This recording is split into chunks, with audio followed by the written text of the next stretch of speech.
Hey guys, RTT back here for that video, guys. Today I want to look at this case made by Pitaka. Now, I actually got this case because when I bought this Google Pixel Fold, I bought it off eBay, and the seller actually sent me this case over, which is actually an $80 case off Amazon. It's the exact model you see on the screen right here is actually not available on Amazon anymore, but the version like it is available for $80 on Amazon. And to be honest, it's not surprising that it is $80.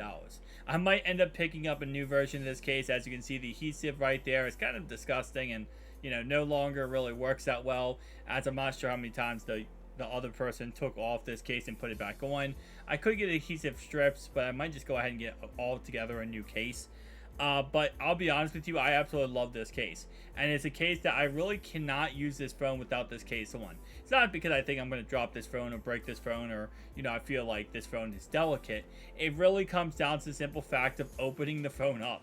And I know that might sound kind of silly and funny, but I'm not kidding. Opening this phone up without this case on is very difficult for me. And maybe this is just me personally, but whenever I open it up, it's so difficult to open up with the metal, like the aluminum body of this phone. When you go to pull it open, sometimes my finger slips off of it. My fingers are sweaty at all. They just slip off of it. I have the same problem with the Galaxy Z Fold 5. That's why I do love my Galaxy Z Fold 5's, plastic case I have on that too, because it's just easier to grip plastic when opening it up rather than an aluminum body. So again, like I said, it's probably a user error there, me having problems opening this phone up sometimes, but this gets rid of all the problems, so there's no problems at all. This case does go ahead and protect your outside camera bump, which I like immensely. It also does go ahead and give you cutouts for all your ports. That's your USB-C at the bottom, two speaker grills, your microphone, the top microphone, and the top speaker grill. It also gives you cutouts on the side, and as you can see, as I'm showing right here, it does not protect your hinge. There's not many phone cases on the market that does protect your hinge. I'll be honest with you, you're not going to really get too many of them. There will be some, but with that being said, some of them, usually it's like, oh, it protects the hinge, but then it also sacrifices other things. So there's always trade-offs whenever you're buying phone cases.